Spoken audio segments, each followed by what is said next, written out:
किसी ने बड़ी कमाल की बात कही है कि अपने जीवन को ऊपर वाले को सौंप दो, क्योंकि आप जीवन भर में जो कर सकते हैं उतना तो वो एक पल में कर सकता है।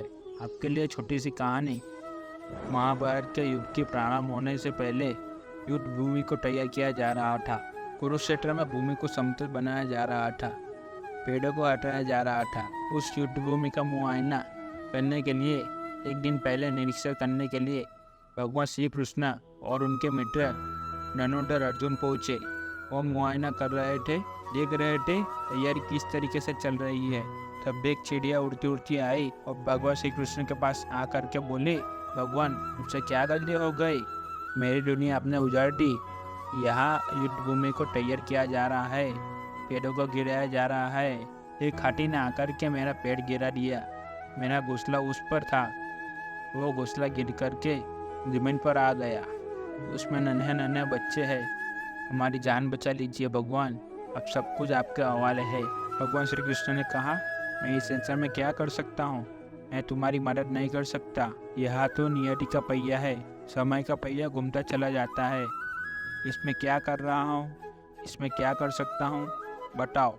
वो चिड़िया रुआसी करके बोले कि भगवान मुझे एक इजाज़त दे दीजिए। भगवान ने कहा कि बोलो क्या पूछना है, क्या इजाज़त चाहिए?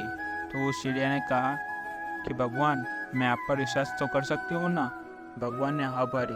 अगले दिन युद्ध शुरू हुआ और युद्ध की शुरुआत से पहले भगवान श्री कृष्ण ने अपने दोस्त अर्जुन से कहा, अपने मित्र से कहा कि मुझे अपना धनुष और एक तीर दे दो, एक बात दे दो।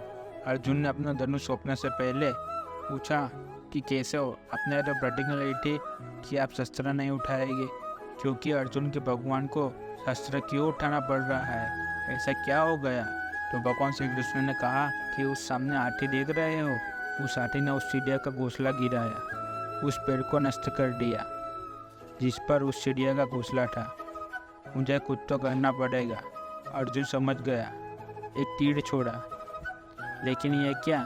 वो तीर जा कर के हाथी को लगा ही नहीं। उसके गले में घंटी लटक रही थी, उस पर जाकर के लगा और वो घंटी नीचे जमीन पर गिर गई। अर्जुन हंसने लगा और कहने लगा कि माधव आपसे नहीं हो पाया, मुझे मौका दीजिए। 1 मिनट में उस हाथी को नष्ट कर दूंगा, खत्म कर दूंगा। भगवान ने कहा कि नहीं नहीं, हो गया, बस इतना काफ़ी था।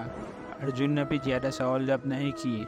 18 दिन तक युद्ध चला और उसके बाद में जब पांडवों की जीत हुई तो एक बार फिर से उस मैदान को साफ किया जा रहा था, क्योंकि काफ़ी युद्ध के बाद में जो नुकसान हुआ था बहुत सारा सामान गिरा पड़ा था। साफ सफाई चल रही थी। भगवान श्री कृष्ण ने एक बार फिर से अपने दोस्त को अपने मित्र अर्जुन के साथ उसी भूमिका करने के लिए निकले और अर्जुन से कहा कि एक काम कीजिए, मेरे रथ से उतरिए और जाकर के नीचे जो घंटी रखी है उसको हटा दीजिए। अर्जुन चौंक गया कि हमने युद्ध जीत लिया, हम इतने महान बन चुके हैं और यह मुझे एक घंटी उठाने के लिए युद्ध भूमि की साफ सफाई करने के लिए कह रहे थे। लेकिन जानता था भगवान है, कुछ भी कर सकता है। रथ से नीचे उतरा, जा करके उसी घंटी को उठाया, साइड किया और जैसे ही उसी घंटी को उठाया वैसे ही उसके नीचे नन्हे नन्हे बच्चे चिड़िया के फटफटते हुए उड़ान भर ली। उन्होंने उड़ गए। अर्जुन की आंखें नम हो गई। उस घंटी के नीचे था वो घोंसला उस चिड़िया का जो मदद मांगने आई थी।